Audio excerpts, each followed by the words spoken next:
Bonjour à toutes et à tous. Je tiens d'abord à remercier les organisateurs de ce colloque d'avoir financé mon étude et de m'avoir donné l'opportunité de la présenter aujourd'hui. Donc, la communication que je vais vous présenter ce matin s'intitule « Ce qui se joue autour de la définition de la diaspora africaine, le cas des mobilisations noires anti-impérialistes et panafricanistes contemporaines en Île-de-France ». Avant de commencer, j'aimerais brièvement définir ce que j'entends par mobilisation anti-impérialiste et panafricaniste. Donc, je fais ici référence au mouvement qui se réclame de deux idéologies, le panafricanisme et l'anti-impérialisme.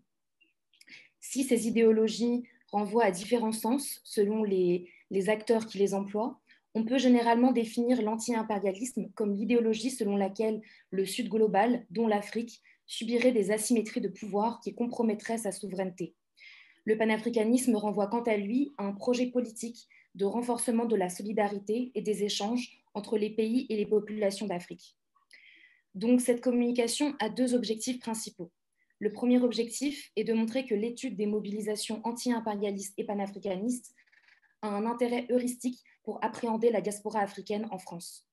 Le deuxième objectif de ma communication est d'expliquer que l'étude du concept de diaspora africaine peut aboutir à une meilleure compréhension des mobilisations anti-impérialistes et panafricanistes franciliennes.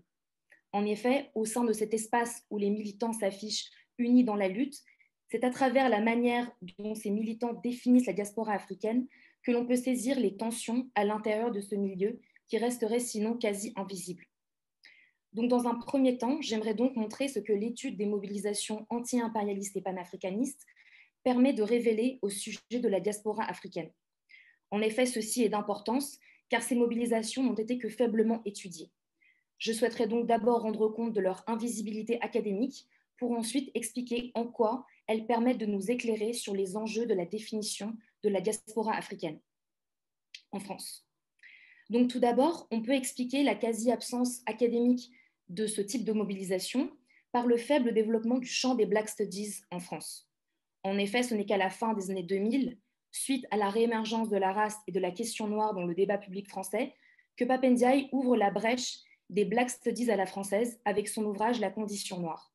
Ce faible développement des Black Studies peut s'expliquer par la difficulté en France à reconnaître la race en tant que catégorie valide d'analyse sociale, notamment en raison de l'histoire de la Shoah, qui a conduit à une crainte vis-à-vis du caractère potentiellement essentialisant de la race, et aussi en raison de l'attachement historique des sciences sociales françaises à la question sociale. D'autre part, l'invisibilité académique de ces mobilisations peut se rapporter à la quasi-absence d'études sur les mobilisations collectives des Noirs en France, ce qui s'explique, selon Abdoulaye Gueye, par la prédominance d'une approche centrée sur l'État, centrée sur l'État et la discrimination raciale. Un autre élément qui peut expliquer le faible intérêt des chercheurs pour ce type de mobilisation est l'idée selon laquelle ces mobilisations n'auraient pas de réalité contemporaine, mais renverraient au XXe siècle. La littérature académique sur les mouvements noirs du XXe siècle a par ailleurs souvent confondu panafricanisme et négritude, donc ce mouvement littéraire des années 30 représenté par Aimé Césaire, Léon Gontran-Damas et Léopold Sédar Senghor, qui affirmait l'existence d'une spécificité culturelle et historique négro-africaine entre guillemets. Et ceci est problématique car selon Annette Joseph Gabriel, cela rend invisible l'influence toujours prégnante du panafricanisme sur les mobilisations collectives des Noirs en France. Enfin, un dernier facteur qui a rendu difficile l'étude de ces mobilisations est qu'elles ont souvent été analysées soit au prisme de l'antiracisme décolonial, soit de l'afrocentrisme. Or, il est problématique d'associer ces mobilisations à l'antiracisme décolonial. Donc, cette forme d'antiracisme qui adopte une approche systémique du racisme et qui renvoie à la volonté d'une prise en charge de la lutte antiraciste par ceux qui le subissent directement. Pour la plupart de ces mouvements, en effet, l'objectif n'est pas de lutter contre le racisme, ou du moins pas directement. D'autre part, les inspirations idéologiques des militants anti-impérialistes et panafricanistes, familiarisés notamment au nationalisme noir et à l'afrocentrisme,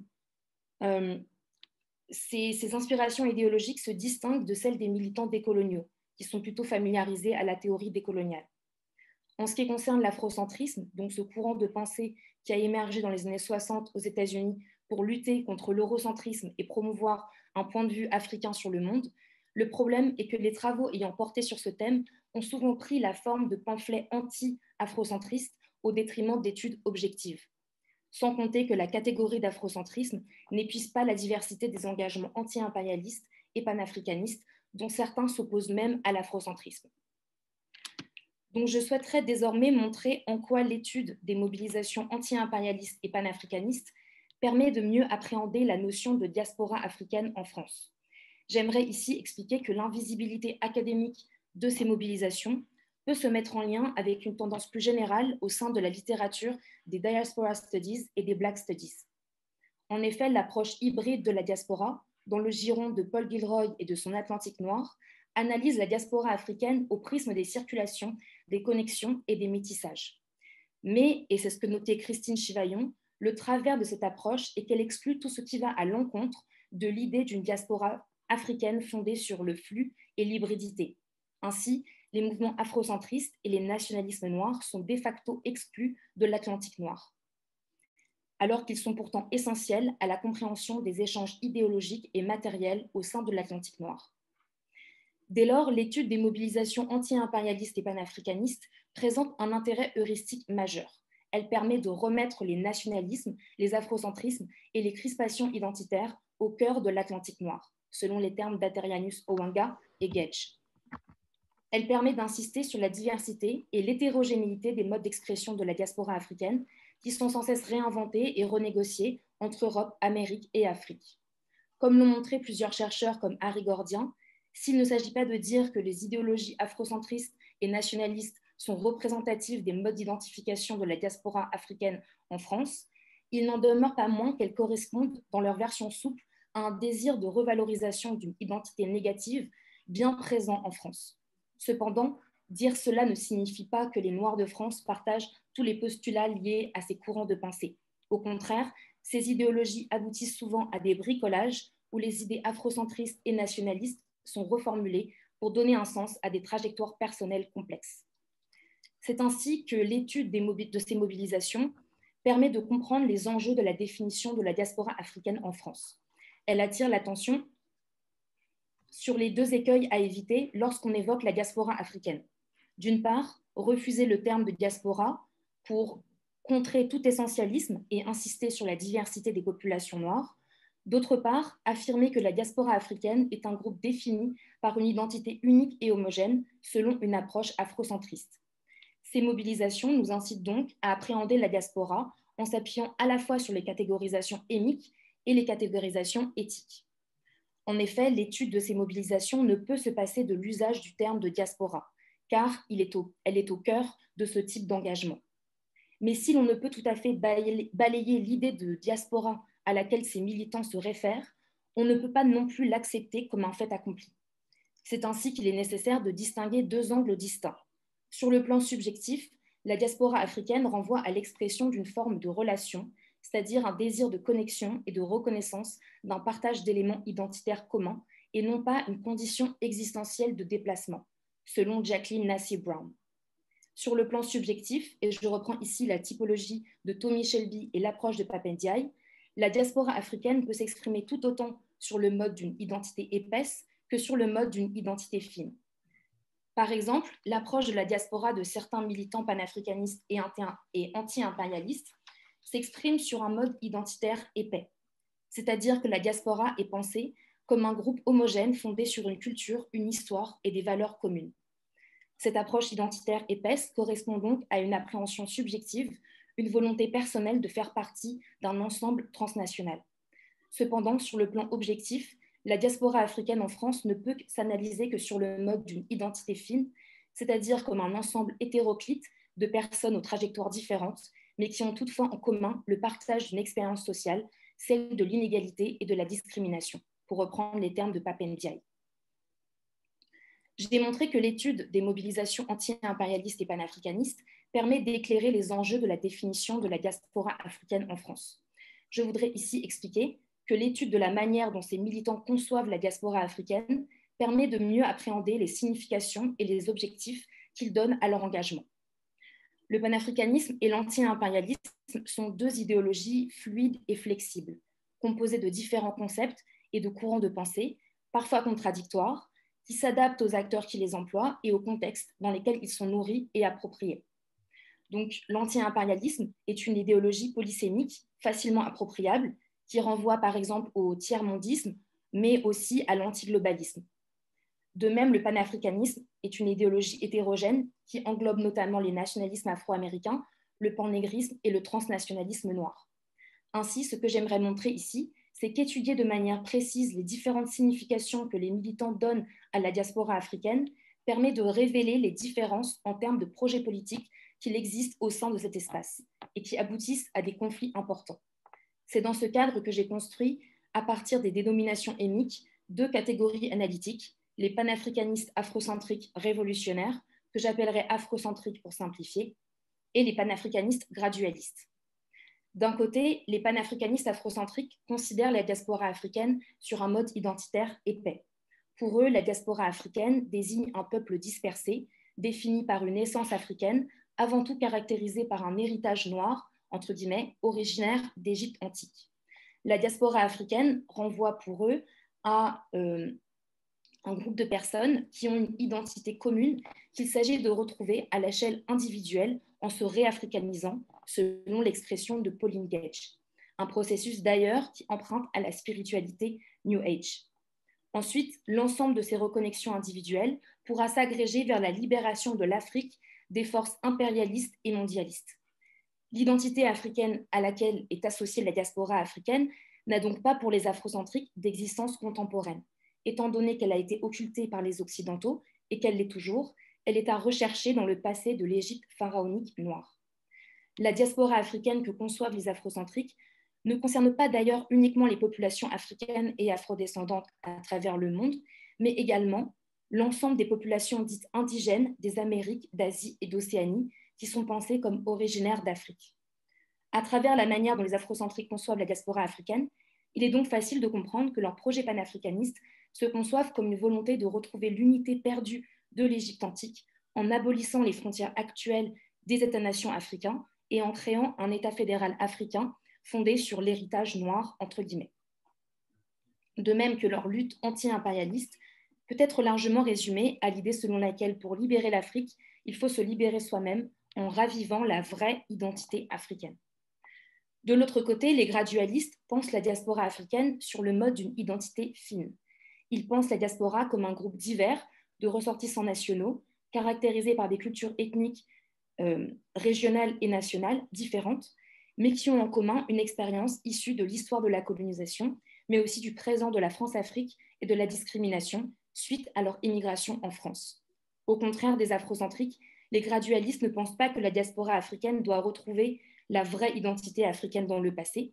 Ils considèrent au contraire que la diaspora africaine constitue la représentante d'une génération nouvelle d'hommes à la fois issus des mondes africains et européens, à la fois experts entre guillemets des études occidentales et en accord avec leur culture d'origine. À travers la conception gradualiste de la diaspora africaine, il est donc facile de comprendre que leur projet panafricaniste ne se conçoit pas comme une remise en cause des institutions actuelles de l'Afrique, comme c'est le cas pour les afrocentriques, mais plutôt comme un renforcement des liens de solidarité entre les pays africains qui puissent permettre le développement économique du continent. D'autre part, l'anti-impérialisme ne consiste pas pour eux à se séparer mentalement de l'Occident, comme c'est le cas pour les afrocentriques, mais plutôt à prôner une collaboration plus harmonieuse entre les nations du monde qui puisse permettre l'essor de l'Afrique. Ainsi, ces différentes conceptions de la diaspora africaine permettent de comprendre que les afrocentriques et les gradualistes ont des projets politiques opposés, ce qui mène à des conflits importants qui s'expriment notamment à travers la question de la restitution du patrimoine africain, sur laquelle j'aimerais me pencher désormais. En effet, la question de la restitution du patrimoine africain incarne les différences en termes de projets politiques des afrocentriques et des gradualistes. Si pour les afrocentriques, la question de la restitution du patrimoine africain est essentielle, c'est parce que selon eux, c'est en récupérant ces biens culturels conçus comme des êtres spirituels qui détiennent les secrets de la puissance africaine que l'Afrique pourra activer le processus de régénération de son âge glorieux. Chez les afrocentriques, le patrimoine africain fonctionne ainsi comme une sorte de fétiche qui ferait qu'en le possédant, les Africains pourront retrouver leur vraie identité et leur pouvoir d'antan. Au contraire, chez les gradualistes, qui n'ont pas la même conception de l'identité africaine, la question de la restitution du patrimoine africain est secondaire. Ce sont en effet d'abord les questions économiques et politiques qui concernent les gradualistes.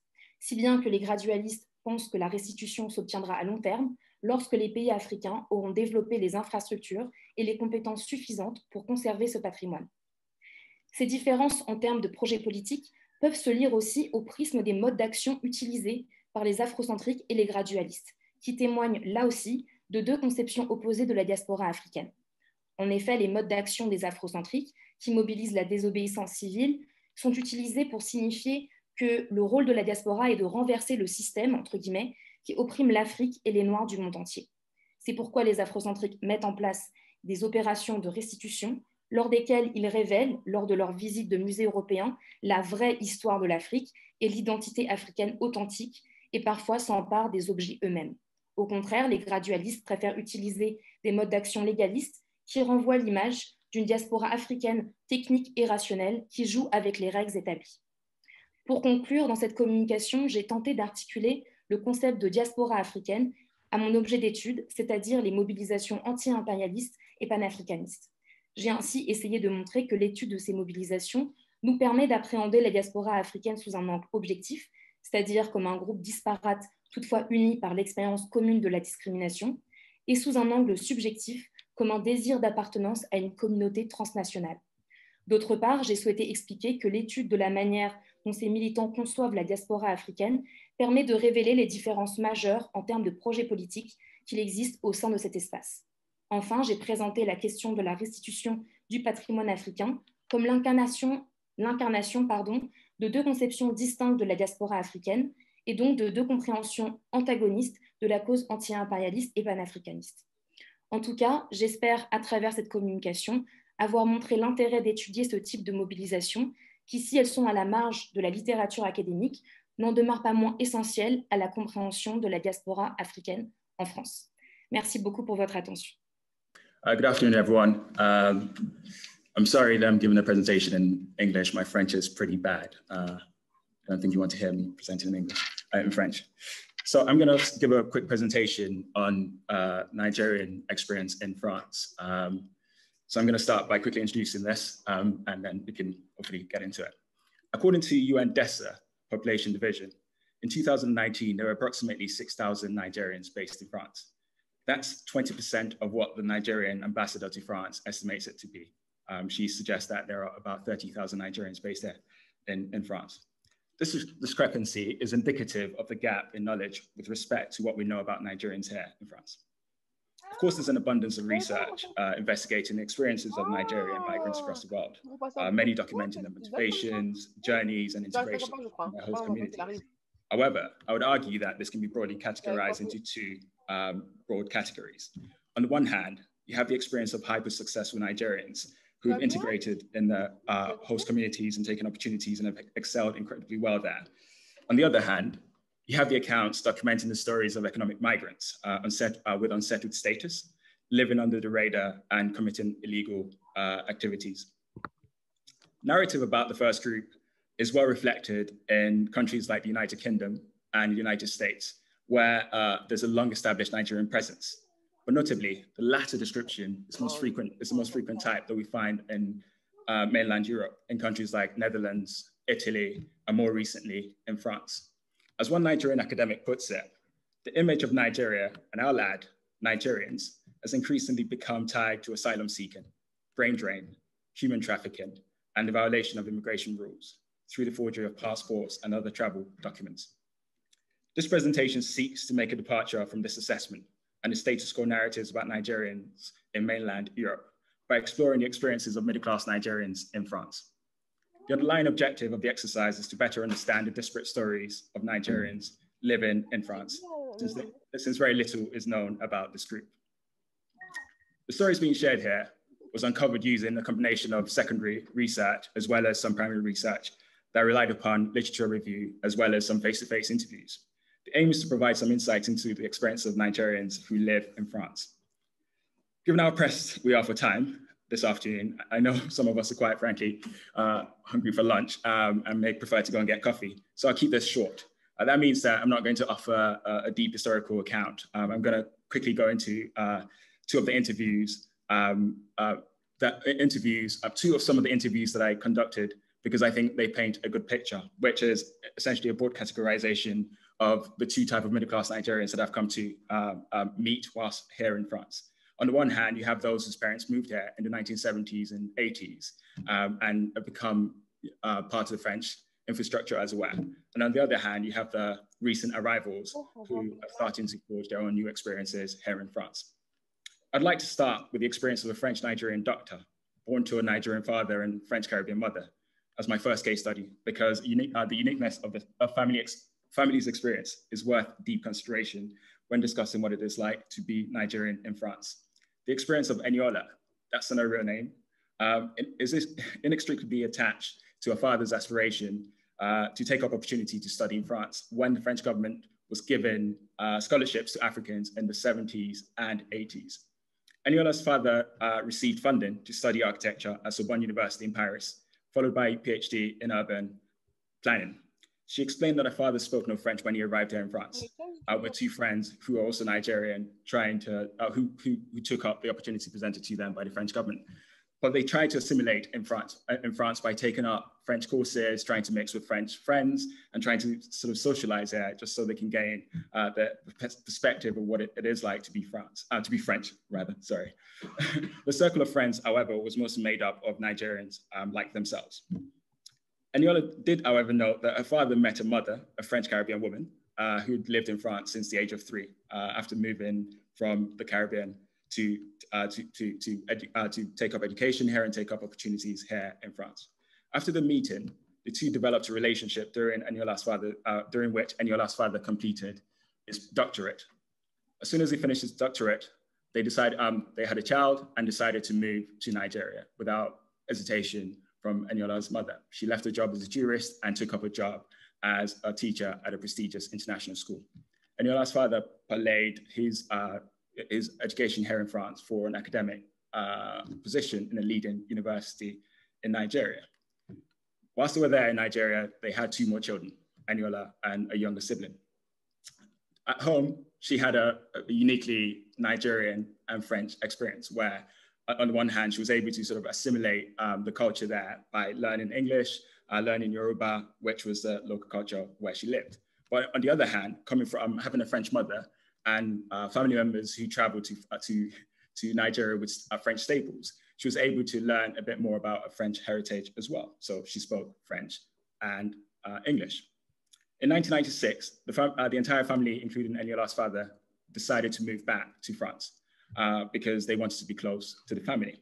According to Eniola, her father struggled to find a job commensurate with his experience, in part due to the subtle but ever-present racism. Indeed, Eniola recognizes the complexity of blaming racism for her father's difficult job-seeking experience. But despite holding prestigious academic credentials earned in France as a recipient of French government scholarship, Eniola felt that her father was unable to secure a job in France because he had an accent that was different. She highlighted this point by explaining that her mother, with no trouble, was able to secure a job because she speaks perfect French.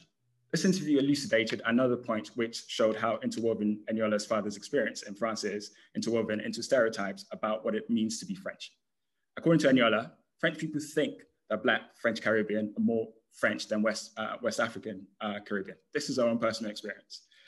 So inevitably, being viewed as French was advantageous to her mother, whilst being viewed as African was disadvantageous to her father. The paradox of this reality was later highlighted in what, according to Eniola, French people perceived the French Caribbean population to be, despite believing that French Caribbean people are more French, they apparently also perceive French Caribbean people to be lazy, whereas they perceive Africans to be more studious and much more hardworking. However, this never really resulted in Eniola's father getting the job that he desired. The experience of being disenfranchised only further strained Eniola's father's relationship with France. In fact, after the period of trying to and failing to find a job here in France, it was resigned to an arrangement that saw him working in London 6 months a year. It had even suggested moving the entire family to the UK, but Eniola's mother resisted because she wanted to be close to family. This strained relationship with France led Eniola's father to decide to move back to Nigeria, where he took a job as a professor until his passing earlier last year. Despite Eniola's father's experience, Eniola has gone to train on to become a prestigious doctor in France. But I think that, I documented her account in more detail in the paper that I presented, but I'm going to speed through because I think it's important to sort of listen to a more new experience of Nigerians who are moving to France. So I'm going to move to my second case study here for today. Cynthia. Cynthia is a Nigerian woman in her late 20s who arrived in France in 2015 to start a master's degree in marketing. A journey and experience in a recently adopted country is one of lesser documented, but ostensibly common profile of new Nigerian emigres in France. Cynthia's decision to move to the country is untethered to previous experience there or association with France. According to her, there was no reason actually for coming to France. I just packed my bag and came.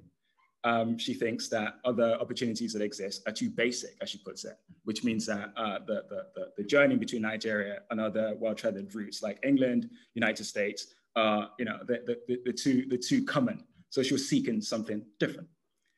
This explanation belies a more nuanced justification for what appears to have been a more complex decision. Cynthia, one of 4 children, was born and raised in a state in southern Nigeria. She lived and grew up in the state, only leaving to go to university in the southeast part of the country. After finishing university, she was disillusioned with the concentration of jobs in Lagos, so she decided to move back home. When deciding which foreign university to attend, she selected France because her sister was also coming to France to complete a master's degree at the same time. This was crucial it was a crucial factor in her decision-making, I would argue. Since arriving in France, her 2 brothers also left their home state in Nigeria to study in Cyprus. One of them decided to leave the UK to also move to Cyprus. This account, it is clear that despite coming from a relatively affluent family, the incentives of remaining in the southern state was very limited because there were no jobs. Their father works for a multinational corporation and could afford to pay for all their educations in Europe. However, I still think that cost had something to do with the decision they had to make. When I asked Eniola whether she would move back to Nigeria, she said she'd only do so on 2 conditions. On the one, if the political class in Nigeria is more reflective of the youth population, given that the current president is around 80, it's very unlikely at the moment. The second, if the opportunities for jobs are moved to where she's from. But until then, she will stay here. Cynthia's experience appears to be a more accurate representation of an emerging trend of new young Nigerian immigrants moving to France in the last decade. It was seen that they are choosing France to pursue self-funded postgraduate study, after which they take up jobs in the country. An explanation for this growing trend, as I noted before, is because of the price. To go to the UK and take up a postgraduate study, the typical amount would be between £12,000 and £27,000. In the US, that number is between $20,000 and $35,000. Whereas if you move to France or public university, all you have to pay is between 390 and 4,000 euros. So imagine having 4 kids, it makes more sense. 4 kids who are choosing to move abroad, it makes more sense to move to these new countries as well. The appeal of significantly reduced tuition, as well as other opportunities to travel, for example. If you move to France, you have the opportunity, and you receive the carte de séjour, for example, you have the opportunity to take up jobs, resident permits, also travel around France and other countries. And Eniola took these experiences she took it to heart. And she's traveled around France without needing visa. She's traveled around the rest of Europe without needing visa, naturally. If you take, for example, a student who moves to the UK to take up, to study there, they have the ability to travel within the UK, which means they can go to Scotland, Northern Ireland, and all these other countries. But to move around mainland Europe, they need to go through the burdensome administrative process of applying for a visa, as well as other sort of difficulties around that. As part of Eniola, am I almost done? Oh wow, okay. So I think I may have cut this too short. But the point is that Eniola and Cynthia are 2 Nigerians with similar backgrounds in that they have families who are from Nigeria. However, you can trace Cynthia's migration story to 2015, which is pretty recent. And some of the similarities that exist also present some sort of differences. What I later go on to say is that actually, these two different groups, despite being Nigerians, have formed different clusters of friends around here. And what they seem to be doing and what they seem to have in unison, actually, which I find really quite interesting, is that they do their best, it seems, at least on one hand, on Cynthia's side, do their best to avoid Nigerian migrants who are perceived to be the boat people, the ones who have come through illegal channels, because they don't want to be associated with that. And as Cynthia explained, being Nigerian here means that you can stay under the radar because you don't speak French and people don't know that you are. So you can live quite freely without any sort of disturbances. I'm sorry that I have to close here, but my paper does exist and I can share that with you if you would like to learn more about these two people and the other people that I interviewed. Thank you very much. Bonjour à tous, j'ai le plaisir de vous présenter aujourd'hui mon étude sur la solidarité, la solidarité des associations de la diaspora africaine à travers l'étude de Gad de Poitiers. Tout d'abord, je remercie mon laboratoire Migander pour le soutien de cette étude et je remercie également à l'organisateur pour cette invitation. Pour débuter, je voudrais rappeler que l'étude des associations de migrants a longtemps été centrée sur leur capacité à favoriser à l'intégration à la société d'accueil, comme selon Dumont 2010. Dans un sens plus strict, seule une partie des associations regroupe des migrants au niveau national issus des minorités ethniques africaines dans les actions professionnelles de solidarité, à savoir des associations créées par et pour une diaspora dans la diaspora. Plus largement, en fait, en relation aux États-Unis, par exemple, Clémentine Barthélemy proposait, par exemple, de parler des étudiants issus des minorités. Et certains travaux de recherche analysent comme un ensemble les étudiants en diaspora, comme Pontroiseau en 2018. Or, il semble important de traiter à part les associations africaines dans la communauté des étudiants étrangers et même de proposer une approche comparée avec des associations d'autres minorités, par exemple des associations chinoises et de leur relation avec la diaspora chinoise et la Chine. Donc, selon moi, selon mon cas, établir une telle distinction permet d'analyser les connexions entre les associations de migrants et la diaspora étudiante, un thème de recherche qui reste encore peu développé. Dans le cadre de ce travail, nous nous intéresserons uniquement aux activités des associations étudiantes africaines tournées vers le développement et la solidarité, sans nous attarder sur celles qui poursuivent un objectif d'intégration dans le pays d'installation. Nous examinerons plus précisément quelles sont les relations d'une diaspora étudiante avec la diaspora nationale en nous intéressant aux associations de migrants d'un même espace d'origine et à la construction d'une espèce imaginaire commune de la diaspora africaine et du monde associatif des étudiants. Dans cette étude, nous nous focaliserons sur les associations étudiantes dites minorités ethniques, comme d'une diaspora, deux diasporas, selon Emmanuel Maman, 2009. C'est un réseau de réseaux. Nous verrons cependant qu'aujourd'hui, certaines associations de migrants africaines se consacrent non seulement au développement des pays d'origine de leurs membres, mais aussi à la formation d'une diaspora étudiante, exemple de la diaspora malienne, au sein de la diaspora africaine. Voilà. Poitiers, comme la plupart des petites moyennes villes de France, est marqué par la présence des personnes venues de l'étranger. Selon l'agglomération de Poitiers, qui compte plus de 90 000 habitants, est souvent appelée la plus petite des grandes villes. Pareil, Poitiers est caractérisé par la jeunesse de sa population, environ un habitant sur 3 à moins de 30 ans, selon le Sabin al-Badawi 2007.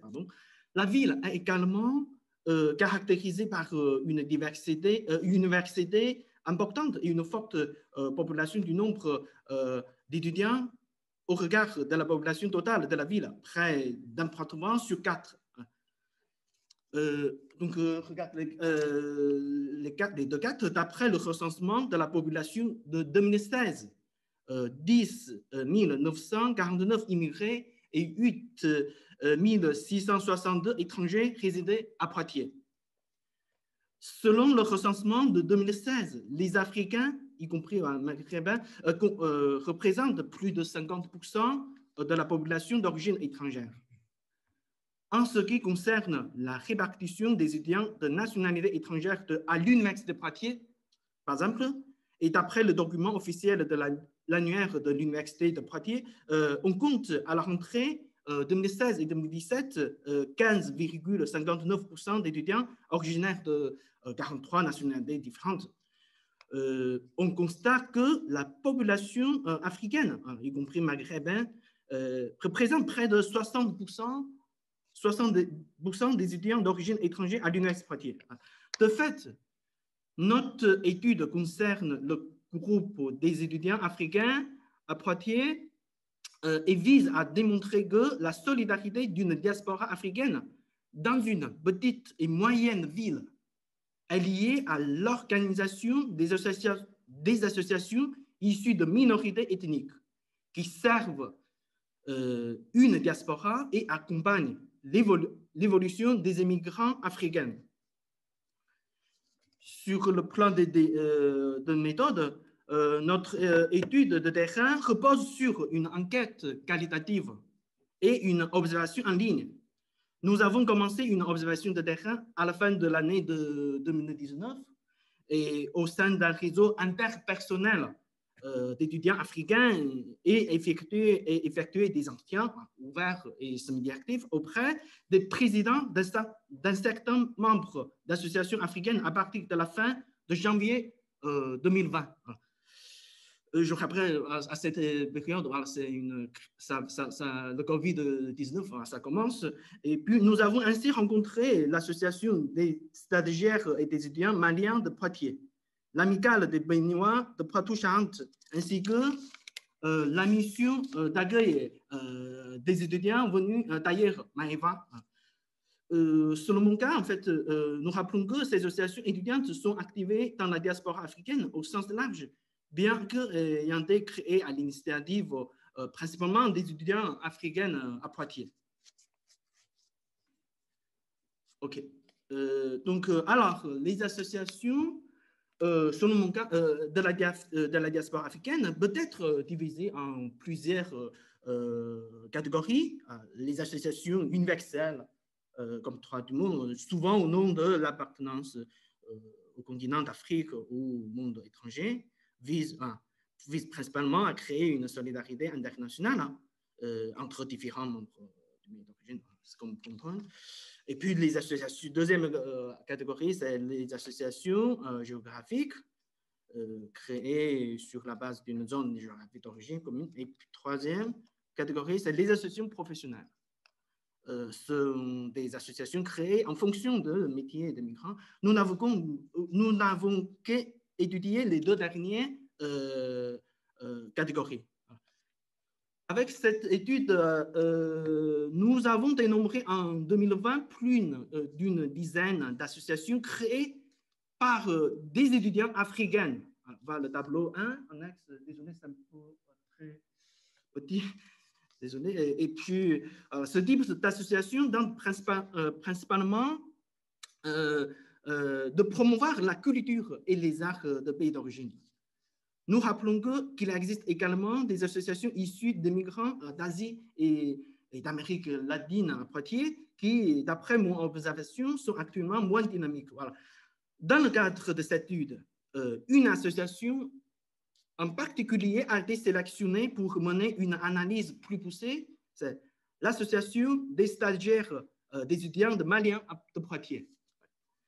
Donc, cette association elle regroupe, selon mon enquête, regroupe tous les Maliens, étudiants et non-étudiants de Poitiers. Elle a vu le jour en 2005. Elle fonctionne sur la base d'actions de solidarité. Le but est de regrouper tous les Maliens de la ville de Poitiers et de partager, d'après les propos de son président, voilà, des choses ensemble. La principale motivation de ses membres lorsque de la création de l'association reposait sur l'entraide, la solidarité et le fait de se soutenir en cas de besoin.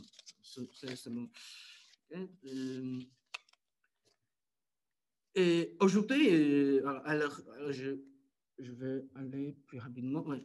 Aujourd'hui, elle se compose d'une trentaine de membres, plus de 40 si l'on compte les adhérents mineurs. L'association est composée d'étudiants, de salariés, de sans-emploi, de commerçants, plutôt artistes. Et puis, toutefois, les membres de l'association qui utilisent aussi leur langue nationale, comme le bambara, le fuledé, etc. L'association fait la promotion de produits de culture et alimentaires issus de la culture malienne, selon la présentation de président de cette association. Alors, quelques résultats peut-être soulignés. La double solidarité des associations étudiantes africaines au cœur de la dynamique interculturelle. C'est le cas de l'association des étudiants maliens de Poitiers est donc relevé par une solidarité de type communautaire au sein de la diaspora malienne, c'est-à-dire que l'on observe une solidarité communautaire élargie dans la diaspora étudiante et dans la diaspora africaine. Autrement dit, cette solidarité permet de rendre compte de la construction d'un monde propre d'une diaspora étudiante malienne. Des associations au service, c'est le projet, en ce qui concerne le projet de la création de VIB, ce projet est essentiellement au service de la communauté des étudiants maliens, ce qui revient à dire que ce projet contribue à les placer avant et après leurs études dans un espace transnational de communication. Donc, la diaspora étudiante que promeuvent les associations étudiantes serait plutôt liée à la formation des sources interculturelles dans le contexte d'une ville universitaire comme Poitiers à une dynamique professionnelle de mobilisation sociale dans les régions d'origine de leurs membres. En cela, elle permet de porter une conception de la diaspora nationale plus centrée sur le réseau transnational. Les étudiants maliens, une diaspora dans la diaspora africaine. Oui. Enfin, d'après nos observations, il semble que le groupe des étudiants maliens se distingue d'abord par le partage d'un même sentiment appartenance au monde africain, ensuite par la conscience de personnes originaires de Mali d'appartenir au même groupe migratoire au sein du pays d'accueil, en particulier dans leur ville d'installation, et enfin par la reproduction et le renforcement d'une même identité et celle des étudiants ou des personnes venues pour étudier à partir des réseaux migratoires professionnels et affectifs qui se préparent. Dans ce contexte, il semble que nous pourrons appeler le segment de la diaspora africaine originaire de la diaspora étudiante malienne, c'est-à-dire une double appartenance non seulement à la diaspora étudiante, mais aussi à la diaspora malienne. Or, cette question conduit à discuter de la notion de la diaspora. Bref, voilà, je vais résumer. Bref, il me semble qu'on peut élargir. Voilà. De fait, il existe au moins deux niveaux pour comprendre la notion de diaspora dans cette étude. il semble qu'on peut élargir la même logique à toutes les diasporas indéfinies, même si ces diasporas étudiantes, maliennes, africaines, par exemple, ne disposent pas encore d'organisations suffisamment représentatives. Elles sont souvent dynamiques et constituent aujourd'hui une réalité vivante et autonome avec laquelle les espaces d'origine, comme les pôles d'installation de la Nouvelle-Aquitaine, devraient aujourd'hui compter. Je vous remercie. Bonjour à tous. D'abord, nous remercions la chaire Diaspora africaine pour cette initiative, donc ce colloque, et surtout de nous avoir permis d'y participer. Alors moi, je suis Vincent Gachet, doctorant à l'Université Bordeaux-Montaigne en histoire contemporaine, en co-tutelle avec l'Université Cheikh Anta Diop de Dakar. Et voici mon collègue Ibrahima Salambaye, également doctorant en histoire contemporaine à l'Université Bordeaux-Montaigne. Donc aujourd'hui, nous allons vous présenter notre communication qui porte sur les étudiants sénégalais à Bordeaux de 1950 à nos jours. Voilà, donc notre communication se divise en 4 parties. La première va s'intitule « Venir étudier à Bordeaux », où en fait on va insister sur les démarches que doivent faire les étudiants sénégalais pour venir à Bordeaux, mais aussi pourquoi cette ville et pas d'autres.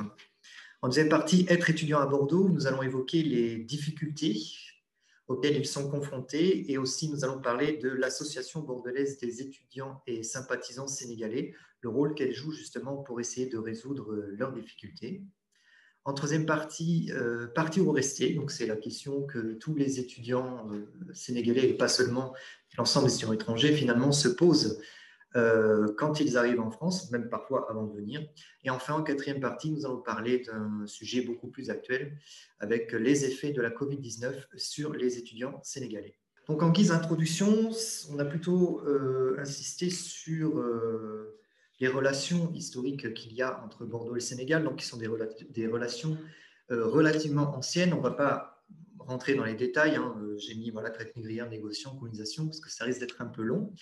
Mais au-delà de relations à caractère économique et mercantile, il y a aussi des relations qui s'inscrivent dans le domaine de l'éducation, puisque l'Académie de Bordeaux a géré l'organisation d'examens du baccalauréat en Outre-mer.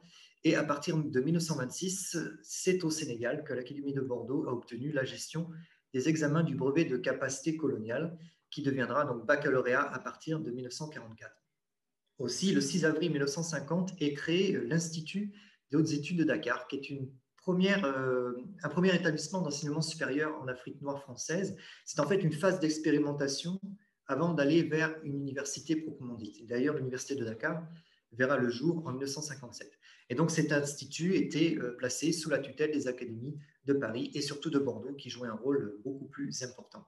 Évidemment, cette tutelle sur un établissement d'enseignement supérieur au Sénégal a facilité la venue d'étudiants sénégalais à Bordeaux. Donc, pour la première partie, donc venir étudier à Bordeaux, vous avez ici un tableau qui a été fourni par Campus France et qui liste les 10 métropoles les plus attractives pour les étudiants sénégalais en 2018-2019. Alors, je vous rassure, hein, ça n'a pas beaucoup changé.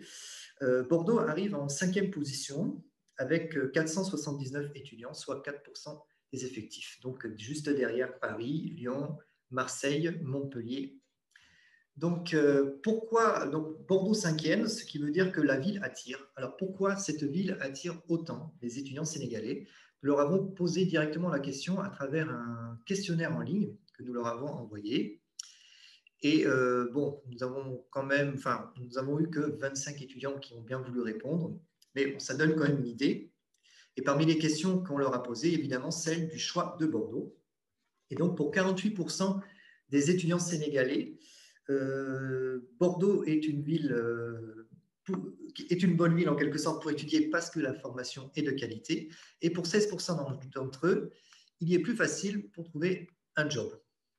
Toutefois, il faut préciser que pour 60% de ces étudiants, Bordeaux n'était pas leur choix de prédilection, puisqu'en effet, 12% avaient choisi Paris et Lyon arrive en seconde position. Et si je reviens sur le tableau d'avant, vous voyez que Paris arrive en première position, suivi de Lyon, parmi les villes préférées, entre guillemets, des étudiants sénégalais. Donc finalement, leurs réponses sont cohérentes avec le tableau de Campus France. Ensuite, je vais évoquer les démarches pour venir à Bordeaux. Donc là, d'abord les démarches dans les années 70-80. Alors pourquoi ces années-là? Parce que nous avons eu beaucoup plus d'informations par l'intermédiaire de M. Marfal, que nous avons eu l'occasion de rencontrer au cours d'un entretien oral. Marfal, qui est sociologue ici à Bordeaux et en même temps enseignant à l'université, et qui a étudié dans cette ville dans les années 70. Donc à l'époque, il n'y avait pas besoin de visa. Un simple passeport suffisait. Il fallait évidemment se rendre dans l'ambassade de France pour se procurer une fameuse brochure qui s'appelait Je vais en France, vous expliquer un peu comment c'est la vie des étudiants en France, une sorte de, comment on peut appeler ça, la brochure, quoi. Mais il fallait quand même justifier au minimum de 440 francs par mois pour s'alimenter et vivre à Bordeaux, plus 100 francs pour une chambre en résidence universitaire, 250 francs pour une chambre en ville. Et arrivé à Bordeaux, l'étudiant doit se présenter au secrétariat de l'université et demander directement une inscription. Mais les choses se sont compliquées avec la mise en place du visa Schengen en 1986. Quand on voit les démarches pour aujourd'hui, déjà, le passeport ne suffit plus, donc il y a le visa, mais il faut aussi passer par l'agence Campus France, qui est devenue obligatoire depuis 2010. Et lorsqu'on se rend à Campus France, il faut évidemment ouvrir un compte qui n'est pas gratuit. Il y a des frais de dossier qui s'élèvent quand même à 115 €. Une fois ces frais payés, l'étudiant peut choisir des universités. Je crois qu'aujourd'hui, c'est 7. Ça a dû changer récemment. 7 universités contre 3 pour les étudiants qui veulent s'inscrire en première année de licence. Et donc, quand l'étudiant obtient une réponse favorable, donc il valide la demande de l'université et ensuite il effectue un entretien oral auprès d'un agent Campus France. Une fois cet entretien effectué, il obtient un rendez-vous pour faire une demande de visa, où là encore, il doit fournir le passeport, la préinscription, un justificatif d'hébergement, des moyens de subsistance à hauteur de 615 € par mois, j'ai oublié de le mettre, payer les frais de visa à 53 €, plus des frais d'agence VFS Global à 19 €, puisqu'aujourd'hui, l'ambassade de France, comme d'autres ambassades occidentales, passe par une agence pour traiter les demandes de visa.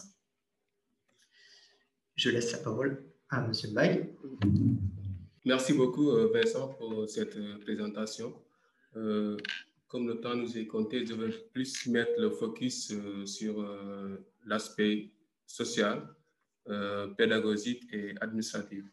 Donc, venir également à Bordeaux, c'est certes acquérir du savoir au sein de ces universités, mais aussi c'est rencontrer des difficultés. Et parmi ces difficultés que nous avons listées, sur le plan pédagogique d'abord, donc, parce que, comme Vincent vient de le souligner tout à l'heure, il y a un retard de délivrance des visas au sein de Campus France. Donc, actuellement, c'est au mois de juillet. Donc, tous les étudiants qui ont eu des visas, qui ont eu des acceptations dans les universités depuis de belle lurette, c'est actuellement qu'ils attendent jusqu'au mois d'août pour le dépôt de visa. Donc, ce qui fait qu'il y a une accumulation de demandes et Campus France ne peut pas traiter en un temps record toutes ces demandes. Et récemment, lors d'un webinaire à l'initiative de l'Association des étudiants sénégalais en France, on a posé la question au directeur de Campus France Dakar par rapport aux demandes qu'ils reçoivent annuellement. Et à notre grande surprise, il nous a dit en minimum, ils reçoivent 25 000 demandes de visa qu'ils doivent traiter. Donc, sur ces 25 000 demandes, peut-être c'est 5 000 ou 10 000 qui sont acceptées actuellement au niveau de Campus France. Et les difficultés que les étudiants rencontrent au sein des universités, c'est particulièrement des difficultés d'adaptation parce que le système qui est adapté au sein de l'université de Dakar ou des universités de Saint-Louis et la carte université du Sénégal qui s'est élargie, c'est pas le même dispositif. Pour ce qui est des étudiants qui font les séries scientifiques, ils sont plus à l'aise au niveau de la théorie et au niveau de la pratique de manipulation des outils, des logiciels et au niveau des labos. Ils ne sont pas à l'aise parce qu'ils ne sont pas habitués ou ne sont pas trop outillés par rapport à ça. Du coup, ils sont handicapés comparé à leurs camarades de première année qui sont habitués à manipuler ces outils. Donc, autre difficulté sur le plan pédagogique, c'est la difficulté de trouver un stage. Donc, il faut reconnaître que les étudiants, pour la plupart, à la fin, pour valider l'année, il leur faut faire un stage. Donc, du coup, ce qui fait que la plupart d'entre eux, une minorité, ils ont du mal à trouver un stage pour valider l'année. Du coup, ils sont obligés de reprendre l'année, ce qui fait encore une année de plus. Voilà, donc ça, c'est les difficultés que nous avons listées, c'est pas là, sur le plan pédagogique. Et aussi sur le plan social, la principale difficulté, c'est le plan social. Parce que vous savez tous que le social et le pédagogique sont étroitement liés pour la réussite des études à l'étranger. Donc, les étudiants ont du mal à trouver un logement, surtout au CRUS, surtout avec les nouvelles mesures prises par le CRUS, ce qui fait que les étudiants non européens ne sont pas favorisés par rapport à l'octroi de logement ou de chambre au niveau du CRUS. Parce qu'il faut reconnaître que c'est le CRUS qui est plus à la portée de ces étudiants étrangers qui, pour la plupart, ne sont pas boursiers. Donc, il faut être en master ou en doctorat pour prétendre à un logement. Et autre difficulté que nous avons constatée, c'est sur le plan administratif. Sur le plan administratif, les étudiants ont d'énormes difficultés au niveau du renouvellement de leur titre de séjour. Et aussi, à la fin de leurs études, ils sont soit obligés de prendre des APS, attestations provisoires de séjour, qui leur permet de rester 1 an pour chercher du travail, ensuite rentrer. Ce qui fait que beaucoup de ces étudiants sont impactés. L'année passée, beaucoup de ces étudiants ont été impactés. Il y a d'autres qui ont pris des APS, attestations provisoires de séjour, en fin d'année 2019-2020. Et 2020 arrive Covid. Du coup, ils vont passer une année avec leur APS. Donc, ils seront obligés de faire recours à un avocat pour renouveler leur titre de séjour et être... voilà. Donc, l'autre partie, c'est l'ABES. Donc, venir à Bordeaux, c'est également se réunir en communauté. L'étudiant sénégalais qui arrive en France en première, son premier interlocuteur, c'est l'ABES. L'ABES, c'est l'Association des étudiants sénégalais. Donc, l'association qui a officiellement été créée en 1990, qui a pour objectif de réunir, de regrouper tous les étudiants sénégalais afin de les aider, de les intégrer facilement, leur montrer la ville sur le plan pédagogique, social, en dehors des représentations diplomatiques qui, il faut le souligner aussi, ont contribué aussi à l'effort de l'amélioration des conditions des étudiants. Et l'association de l'ABES, l'association des Sénégalais, des étudiants sénégalais, fait d'énormes réalisations pour venir en aide aux étudiants. Donc, sur le plan social, l'ABES compte faire des collectes pour les primo-arrivants. Donc, un étudiant qui arrive, la première chose qu'il doit faire, c'est valider son titre de séjour. Il a des démarches pour son inscription. Il ne connaît personne. Donc, c'est l'ABES qui joue ce rôle de parent, entre guillemets. J'enchaîne rapidement donc avec les études terminées, que faire? Et cette fameuse question, ce fameux dilemme, partir ou rester. Avant de vous montrer le sondage, je vais plutôt vous parler des conditions de retour avant et après. Donc, avant les années 2000, les conditions de retour étaient beaucoup plus favorables, moins de chômage, plus d'opportunités d'emploi. Le pays était jeune, tout juste indépendant, donc c'était beaucoup plus facile de rentrer au Sénégal. Mais dans les années 80, il y a eu une sécheresse et la fameuse évaluation du franc CFA en 1994, ce qui fragilise l'économie sénégalaise. Et avec l'arrivée au pouvoir d'Abdoulaye Wade en 2000, l'accès aux universités sénégalaises s'est démocratisé. Donc plus d'étudiants, plus de demandes d'emploi. Sauf que l'offre ne suit pas avec la demande. Et donc, ce qui fait qu'aujourd'hui, les conditions de retour sont beaucoup plus difficiles. Mais pourtant, si on regarde le sondage que nous avons fait, sur nos 25 étudiants, il y en a quand même 18 qui souhaiteraient rentrer, 3 qui souhaiteraient rester et enfin 4 qui ne savent pas. Mais si on s'interroge sur le profil de ces étudiants, il faut savoir que ceux qui veulent rentrer sont pour la plupart des étudiants en licence, c'est-à-dire des étudiants qui viennent juste d'arriver en France. Et ceux qui veulent rester sont au contraire des étudiants en master ou en doctorat qui auraient éventuellement des opportunités d'emploi. Donc finalement, c'est vrai qu'il peut y avoir certains paramètres qui pourraient les empêcher de rentrer. Même si la volonté, elle est là, malheureusement, les conditions ne sont pas toujours aisées. Nous allons terminer par la dernière partie par les étudiants sénégalais face à la COVID-19. À l'instar de la plupart des étudiants, des étudiants africains et issus de la diaspora, les étudiants sénégalais aussi ne sont pas restés ne sont pas restés en mars, donc ils ont aussi été victimes des conséquences de la COVID-19. Je disais tout à l'heure que le CROUS, le CROUS et l'ABES. Le CROUS, c'est le principal lieu d'hébergement des étudiants sénégalais. Donc, avec la situation de COVID-19 depuis 2020, les étudiants sénégalais ont été confrontés à d'énormes difficultés, particulièrement sur le plan social, parce qu'il faut le reconnaître, au Sénégal, on a l'habitude de dire des modou-modou. Un modou-modou, c'est-à-dire un émigré. Donc, les étudiants aussi sont des émigrés. Les émigrés, ils envoient, ils travaillent et ils envoient aussi des fonds au Sénégal. C'est pareil aussi pour les étudiants. Avec le maigre salaire qu'ils gagnent, ils payent leur loyer et aussi ils contribuent à l'envoi de fonds à l'étranger. Merci beaucoup. Ils contribuent à l'envoi de fonds. Donc, parmi les conséquences, c'est lié sur le plan pédagogique. Beaucoup d'étudiants ont eu du mal à décrocher un stage. Et surtout ceux qui sont issus des séries scientifiques. Donc, ils ne peuvent pas faire un stage en télétravail. Ils ont besoin d'être sur les lieux pour manipuler, faire des manipulations.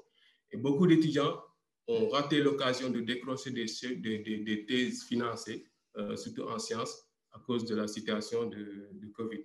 Donc, lorsque que le Covid s'est présenté, beaucoup d'étudiants européens ou nationaux sont rentrés pour rejoindre leur famille. Donc, et les étudiants sénégalais, africains en général, sont restés dans leur logement isolé, stressés, avec cette angoisse.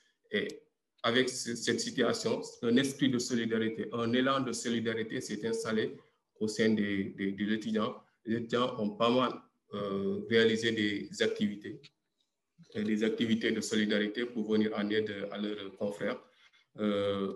Des dons, des collectes, des dons en habits, des paniers alimentaires, aussi au niveau des confréries mourides, des confréries tidianes, des ethnies, parce qu'il y a des associations régionales, des associations ethniques, des associations confréries qui ont été sollicitées, l'Union des travailleurs sénégalais aussi, et de bonne volonté aussi les mairies et le CROUS. Donc, toutes ces personnes ont été sollicitées par l'intermédiaire de l'ABES pour venir en aide aux étudiants. Et voici les quelques photos que nous avons réalisées lors de ces activités. Merci beaucoup.